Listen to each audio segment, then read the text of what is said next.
आणि यानंतर बातमी आहे दप्तराच्या ओझ्याची। परीक्षेच्या ओझ्या आधीच मुलं दबून जातात ती दप्तराच्या ओझ्यानं। प्रत्येकाच्या खांद्यावर त्याला झेपणार नाही एवढं त्याच्या स्कूल बॅगचं वजन असतं। पण विद्यार्थ्यांचे हे ओझं कमी करण्यासाठी कोणतीही संघटना किंवा शाळा पुढे येत नाहीये। सुट्ट्या संपून नुकत्याच शाळा सुरू झाल्यात, पण मुलांच्या चेहऱ्यावर त्याचा आनंद दिसत नाहीये, कारण नव्या वर्गात वाढलं आहे त्यांच्या खांद्यावरचं दप्तराचं ओझं।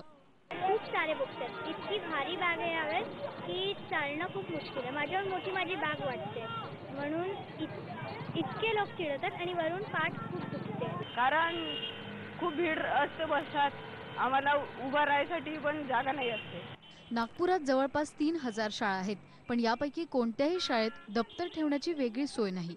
जागेच्या कमतरतेमुळे एक तर 60 मुलांना बसवायचं आणि त्याच्यामुळे अजून कपाट किंवा रॅक्स अजून तयार करणे, त्याच्यामुळे जागेचा दुरुपयोग होईल, म्हणजे जागा अडेल आणि आधीच जागेचं शॉर्टेज आहे आणि नागपूर शहरामध्ये किंवा वेगवेगळ्या शहरांमध्ये जागेचं शॉर्टेज आहे। तिथे मॅक्सिमम क्लासरूम जर निघाले त्यापेक्षा तर जास्तीत जास्त मुलं त्याच्यामध्ये अकोमोडेट होऊ शकतात। आम्ही हिचं आणि हिच्या स्कूल बॅगचं वजन केलं। हिचं वजन आहे 21 आणि या स्कूल बॅगचं आहे 5 किलो। पण डॉक्टरांच्या म्हणण्यानुसार हिच्या वजनाच्या 10% या स्कूल बॅगचं वजन पाहिजे, पण ते दुपटीपेक्षाही जास्त आहे। त्यामुळे लहानपणापासून मुलांना पाठदुखीचा त्रास सुरू होतो। नागपूरच्या ऑर्थोपेडिक असोसिएशननं 110 शाळांचा सर्वे केला आणि त्यात त्यांना आढळून आलं की 100% मुलं आपल्या वजनाच्या दुप्पटीपेक्षा जास्त वजन उचलतात। लहानपणात जे पाठदुखी चालू होते ती पुढे होऊन कंटिन्यू होते। स्पॉन्डिलोसिसचा प्रॉब्लेम लवकर तयार होतो, पाठीचा वक्रपणा आहे तो येतो आणि म्हणून आम्ही इन्सिस्ट करतो की याचं वजन 10%च राहायला पाहिजे। दप्तराचं ओझं हा खरं तर गेल्या कित्येक वर्षांचा प्रश्न, मात्र सरकार, पालक आणि खुद्द शाळाही त्या बाबतीत उदासीन आहे। व्हिडिओ जर्नलिस्ट महेश टिकलेसह कल्पना नळसकर, IBN लोकमत, नागपूर।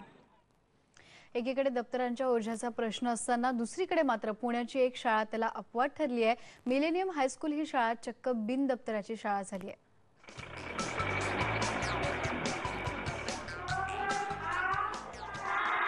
तन्वी भिडे मिलेनियम शाळेत तिसरीत शिकते। सगळ्यांसारखीच तिलाही तिची शाळा आवडते, कारण मला काही तयारी करायला लागत नाही, मला फक्त युनिफॉर्म घालायला लागतं, बॅग आणायला लागतं आणि शाळेत यायचं।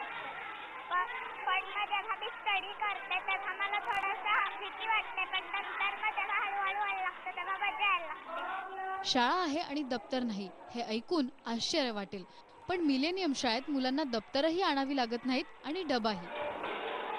स्टार्ट केलं की त्यांनी नुसत्या आधी की एक सेट ऑफ टेक्स्टबुक शाळेतच ठेवायचा, एक मुलांचा टेक्स्टबुकचा सेट घरी असेल, म्हणजे ॲटलिस्ट तेवढं एलिमिनेट झालं। मग वर्कशीट ही सिस्टम त्यांनी डेव्हलप केली आणि त्यातनं असं झालं की रोज जेवढी गरज आहे तेवढंच मटेरियल शाळेतून दिलं जाईल आणि ते मुलं घरी नेतील। म्हणजे बॅगलेस करताना अकॅडमिक्स कमी करायचे नाहीत किंवा त्याच्यात कुठलाही कॉम्प्रोमाइज करायचा नाही, असं हे स्टार्ट झालं आणि ती आयडिया जशी जशी पुढे डेव्हलप होत गेली। मुलांच्या पाठ्यपुस्तकांचा एक सेट असतो शाळेत आणि एक घरी, त्यामुळे त्यांना पुस्तकं घेऊन जावं लागत नाही। पण वह्यांचा प्रश्न होताच, त्यातूनच वर्कशीट्सची कल्पना पुढे आली। इथे प्रत्येक धड्याचं एक वर्कशीट बनवण्यात आलंय। रोज झालेला अभ्यास मुले या वर्कशीटमध्ये लिहून काढतात आणि घरी जाताना ही वर्कशीट्सच घेऊन जातात। त्यामुळे झालेल्या अभ्यासाचे 10-12 कागद हेच या मुलांचं दप्तर झालंय। एवढंच नाही तर या शाळेत प्रत्येक धड्यावर व्हिडिओ तयार केले आहेत। प्रत्येक तासाला त्या त्या विषयाचा व्हिडिओ दाखवून झाल्यावर मग शिक्षक तो विषय समजावतात आणि नंतर मुलं त्याची वर्कशीट सोडवतात। त्यामुळे शाळेतनं दप्तराची संकल्पनाच हद्दपार झाली आहे। व्हिडिओ जर्नलिस्ट सचिन हंसाटेसह प्राची कुलकर्णी, IBN लोकमत, पुणे।